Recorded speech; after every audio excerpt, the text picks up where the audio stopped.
ओम नमो भगवते वासुदेवाय।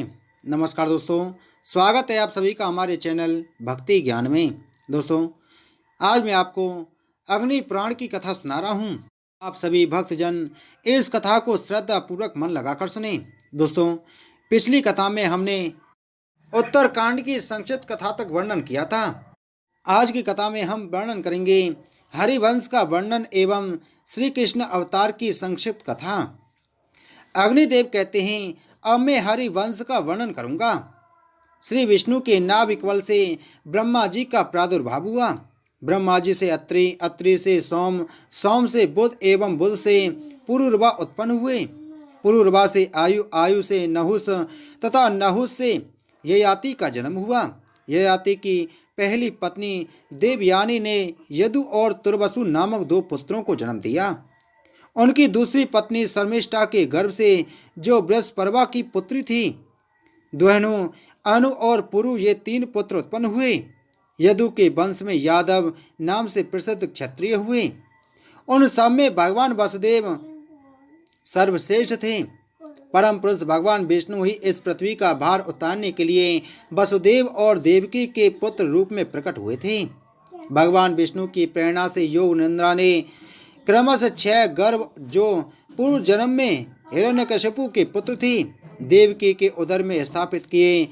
देवकी के उदर से 7वें गर्भ के रूप में बलभद्र जी प्रकट हुए थे। ये देवकी के रोहिणी के गर्भ में खींच कर लाए गए थे, इसलिए संकर्षण तथा रोहिणी के कहलाए। तदंतर श्रावण मास के कृष्ण पक्ष की अष्टमी को आधी रात के समय 4 भुजाधारी भगवान श्री हरि प्रकट हुए। उस समय देवकी और वसुदेव ने उनका स्तवन किया। फिर वे 2 बाहों वाले नन्हे से बालक बन गए। वसुदेव ने कंस के भय से अपने शिशु को यशोदा की सैया पर पहुंचा दिया और यशोदा की नवजात बालिका को देवकी की सैया पर लाकर सुला दिया। बच्चे के रोने की आवाज़ सुनकर कंस आ पहुंचा और देवकी के मना करने पर भी उसने उस बालिका को उठाकर शिला पर पटक दिया। उसने आकाशवाणी से सुन रखा था कि देवकी के 8वें गर्भ से मेरी मृत्यु होगी, इसलिए उसने देवकी के उत्पन्न हुए सभी शिशुओं को मार डाला था। कंस के द्वारा शिला पर पटकी हुई वह बालिका आकाश में उड़ गई और वहीं से इस प्रकार बोली, कंस, मुझे पटकने से तुम्हारा क्या लाभ हुआ? जिनके हाथ से तुम्हारा वध होगा वे देवताओं के सर्वस्वभूत भगवान तो इस पृथ्वी का भार उतारने के लिए अवतार ले चुके। ऐसा कहकर वह चली गई। उसी ने देवताओं की प्रार्थना से शुंभ आदि दैत्यों का वध किया। तब इंद्र ने इस प्रकार स्तुति की, जो आर्या, दुर्गा, वेदगर्भा, अंबिका, भद्रकाली, भद्रा, क्षेम्या, क्षेमकरी तथा नेकबाहु आदि नामों से प्रसिद्ध है, उन जगदम्बा को मैं नमस्कार करता हूँ।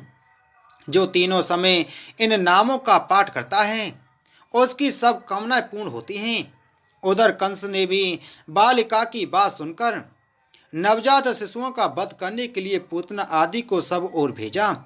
कंस आदि से डरे हुए वसुदेव ने अपने दोनों पुत्रों की रक्षा के लिए उन्हें गोकुल में यशोदापति नंद जी को सौंप दिया था। वहाँ बलराम और श्री कृष्ण दोनों भाई गौ तथा ग्वाल बालों के साथ विचरा करते थे। यद्यपि वे संपूर्ण जगत के पालक थे, तो भी ब्रज में गौपालक बनकर रहे। एक बार श्री कृष्ण के उद्यम से तंग आकर मैया यशोदा ने उन्हें रस्सी से उखल में बांध दिया।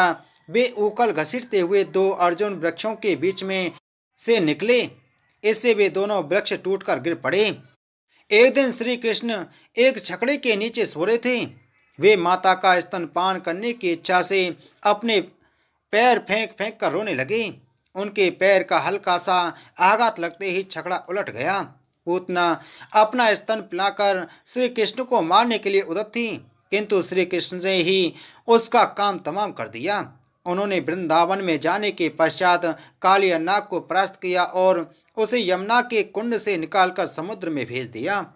बलराम जी के साथ जा गधे का रूप धारण करने वाले धनकासुर को मारकर उन्होंने तालवन को क्षेम युक्त स्थान बना दिया तथा वृषभ रूपधारी अरिष्टासुर और अश्वरूपधारी केशी को मार डाला।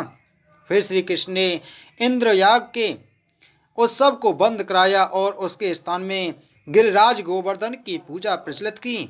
इससे कुपित हो इंद्र ने जो वर्षा आरंभ की, उसका निवारण श्री कृष्ण ने गोवर्धन पर्वत को धारण करके किया। अंत में महेंद्र ने आकर उनके चरणों में मस्तक झुकाया और उन्हें गोविंद की पदवी दी। फिर अपने पुत्र अर्जुन को उन्हें सौंपा। इससे संतुष्ट होकर श्री कृष्ण ने पुनः इंद्रयाग का भी उत्सव कराया। तदंतर एक दिन वे दोनों भाई कंस का संदेश लेकर आए हुए अक्रूर के साथ रथ पर बैठकर मथुरा चले गए। जाते समय श्री कृष्ण में अनुराग रखने वाली गोपियां, जिनके साथ वे भांति भांति की मधुर लीलाएं कर चुके थे, उन्हें बहुत देर तक निहारती रहीं। मार्ग में अक्रूर ने उनकी स्तुति की। मथुरा में एक रजक धोबी को, जो बहुत बढ़ बढ़कर बातें बना रहा था, मारकर श्री कृष्ण ने उससे सारे वस्त्र ले लिए। एक माली के द्वार पर उन्होंने बलराम जी के साथ फूल की मालाएं धारण की और माली को उत्तम वर दिया। कंस की दासी कुब्जा ने उनके शरीर में चंदन का लेप कर दिया। इससे प्रसन्न होकर उन्होंने उसका कुबड़ापन दूर कर दिया, उसे सुडोल एवं सुंदरी बना दिया। आगे जाने पर रंगशाला के द्वार पर खड़े हुए कुवलया पेड़ नामक मत वाले हाथी को मारा और रंगभूमि में प्रवेश करके श्री कृष्ण ने मंच पर बैठे हुए कंस आदि राजाओं के समक्ष चाणूर नामक मल्ल के साथ उसके ललकारने पर कुश्ती लड़ी और बलराम ने मुष्टिक नाम वाले पहलवान के साथ दंगल शुरू किया। उन दोनों भाइयों ने चांडूर, मुष्टिक तथा अन्य पहलवानों को भी बात ही बात में मार गिराया। तत्पश्चात श्री हरि ने मथुराधिपति कंस को मारकर उसके पिता उग्रसेन को यदुवंशियों का राजा बनाया। कंस के दो रानियां थीं, अस्ति और प्राप्ति। वे दोनों जरासंध की पुत्रियां थीं। उनकी प्रेरणा से जरासंध ने मथुरापुरी पर घेरा डाल दिया और यदुवंशियों के साथ बाणों से युद्ध करने लगा।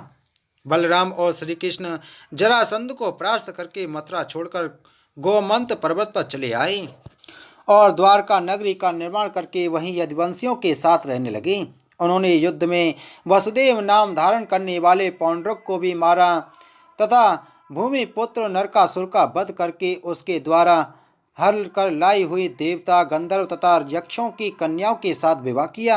श्री कृष्ण के 16,008 रानियां थीं, उनमें रुक्मणी आदि प्रधान थीं। इसके बाद नरकासुर का दमन करने वाले भगवान श्री कृष्ण सत्यभामा के साथ गरुड़ पर आरूढ़ हो स्वर्गलोक में गए। वहां से इंद्र को परास्त करके रत्नों सहित मणि पर्वत तथा पारिजात वृक्ष उठा लाए और उन्हें सत्यभामा के भवन में स्थापित कर दिया। श्री कृष्ण ने सांदीपनि मुनि से अस्त्र शस्त्रों की शिक्षा ग्रहण की थी। शिक्षा पाने के अनंतर उन्होंने गुरु दक्षिणा के रूप में गुरु के मरे हुए बालकों को लाकर दिया था। इसके लिए उन्हें पंचजन्य नामक दैत्य को परास्त करके यमराज के लोक में भी जाना पड़ा था। वहाँ यमराज ने उनकी बड़ी पूजा की थी। उन्होंने राजा मुचकुंद के द्वारा कालिया वन का वध करवा दिया। उस समय मुचकुंद ने भी भगवान की पूजा की। भगवान श्री कृष्ण वसुदेव, देवकी तथा भगवत भक्त ब्राह्मणों का बड़ा आदर सत्कार करते थे। बलभद्र जी के द्वारा रेवती के गर्भ से निषठ और उल्मुख नामक 2 पुत्र उत्पन्न हुए। श्री कृष्ण द्वारा जामवती के गर्भ से सांब का जन्म हुआ। इसी प्रकार अन्य रानियों से अन्याय पुत्र उत्पन्न हुए। रुक्मणी के गर्भ से प्रद्युम्न का जन्म हुआ था। वे अभी 6 दिन के थे, तभी सम्रासुर उन्हें माया बल से हर ले गया। उसने बालक को समुद्र में फेंक दिया। समुद्र में एक मत्स्य उसे निगल गया। उस मत्स्य को एक मलाह ने पकड़ा और सम्रासुर को भेंट किया। फिर सम्रासुर ने उस मत्स्य को मायावती के हवाले कर दिया। मायावती ने मत्स्य के पेट में अपने पति को देखकर बड़े आदर से उसका पालन पोषण किया। बड़े हो जाने पर मायावती ने प्रद्युम्न से कहा, नाथ, मैं आपकी पत्नी रति हूँ और आप मेरे पति कामदेव हैं। पूर्व काल में भगवान शंकर ने आपको अनंग शरीर रहित कर दिया था। आपके न रहने से सम्रासुर मुझे हल लाया है। मैंने उसकी पत्नी होना स्वीकार नहीं किया है। आप माया के ज्ञाता हैं, अतः सम्रासुर को मार डालिए। यह सुनकर प्रद्युम्न ने सम्रासुर का वध किया और अपनी भार्या मायावती के साथ वे श्री कृष्ण के पास चले गए। उनके आगमन से श्री कृष्ण और रुक्मिणी जी को बड़ी प्रसन्नता हुई। प्रद्युम्न से उदार बुद्धि अनिरुद्ध का जन्म हुआ। बड़े होने पर वे उषा के स्वामी हुए। राजा बलि के बाण नामक पुत्र था। उषा उसी की पुत्री थी। उसका निवास स्थान सोनितपुर में था। बाण ने बड़ी भारी तपस्या की, जिससे प्रसन्न होकर भगवान शिव ने उसको अपना पुत्र मान लिया था। एक दिन शिव जी ने बलोत्मत बाणासुर की युद्ध विषयक इच्छा से संतुष्ट होकर उससे कहा, बाण, जिस दिन तुम्हारे महल का मयूर ध्वज अपने आप टूटकर गिर जाए, उस दिन यह समझना कि तुम्हें युद्ध प्राप्त होगा। एक दिन कैलाश पर्वत पर भगवती पार्वती भगवान शंकर के साथ क्रीड़ा कर रही थीं। उन्हें देखकर ऊषा के मन में भी पति की अभिलाषा जागृत हुई। पार्वती जी ने उसके मनोभाव को समझकर कहा, वैशाख मास की द्वादशी तिथि को रात के समय स्वप्न में जिस पुरुष का तुम्हें दर्शन होगा वही तुम्हारा पति होगा। पार्वती जी की यह बात सुनकर ऊषा बहुत प्रसन्न हुई। उक्त तिथि को जब वह अपने घर में सो गई तो उसे वैसा ही स्वप्न दिखाई दिया। ऊषा की एक सखी चित्रलेखा थी। वह बाणासुर के मंत्री कुंभांड की कन्या थी। उसके बनाए हुए चित्रपट से ऊषा ने अनिरुद्ध को पहचाना कि वे ही स्वप्न में उससे मिले थे। उसने चित्रलेखा के ही द्वारा श्री कृष्ण पौत्र अनिरुद्ध को द्वारका से अपने यहाँ बुला मंगाया। अनिरुद्ध आए और ऊषा के साथ विहार करते हुए रहने लगे। इसी समय मयूर ध्वज के रक्षकों ने बाणासुर को ध्वज के गिरने की सूचना दी। फिर तो अनिरुद्ध और बाणासुर में भयंकर युद्ध हुआ।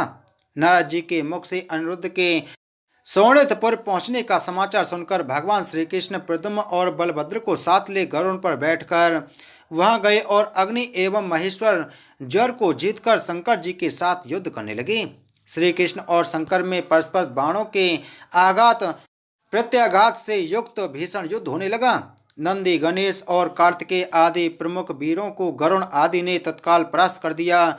श्री कृष्ण ने जम्बनास्त्र का प्रयोग किया, जिससे भगवान शंकर झमाई लेते हुए सो गए। इसी बीच में श्री कृष्ण ने बाणासुर की 1000 भुजाएं काट डाली। जन्मास्त्र का प्रभाव कम होने पर शिव जी ने बाणासुर के लिए अभयदान मांगा। तब श्री कृष्ण ने 2 भुजाओं के साथ बाणासुर को जीवित छोड़ दिया और शंकर जी से कहा। श्री कृष्ण बोले, भगवान, आपने जब बाणासुर को अभयदान दिया है तो मैंने भी दे दिया। हम दोनों में कोई भेद नहीं है। जो भेद मानता है वह नरक में पड़ता है। अग्निदेव कहते हैं, तदंतर शिव आदि ने श्री कृष्ण का पूजन किया। वे अनिरुद्ध और ऊषा आदि के साथ द्वारका में जाकर उग्रसेन आदि यादवों के साथ आनंद पूर्वक रहने लगे। अनिरुद्ध के वज्र नामक पुत्र हुआ। उसने मार्कंडेय मुनि से सब विद्याओं का ज्ञान प्राप्त किया। बलभद्र जी ने प्रमलासुर को मारा। यमुना की धारा को खींचकर फेर दिया। दुर्वेद नामक बानर का संहार किया तथा अपने हल के अग्रभाग से हस्तिनापुर को गंगा में डुबा झुकाकर कौरवों के घमंड को चूर चूर कर दिया। भगवान श्री कृष्ण अनेक रूप धारण करके अपनी रुक्मिणी आदि रानियों के साथ विहार करते रहे। उन्होंने असंख्य पुत्रों को जन्म दिया। अंत में यादवों का उपसंहार करके वे परम धाम को पधारे। जो इस हरिवंश का पाठ करता है वह संपूर्ण कामनाएं प्राप्त करके अंत में श्री हरि के समीप जाता है। बोलो अग्नि पुराण की जय। बोलो विष्णु भगवान की जय।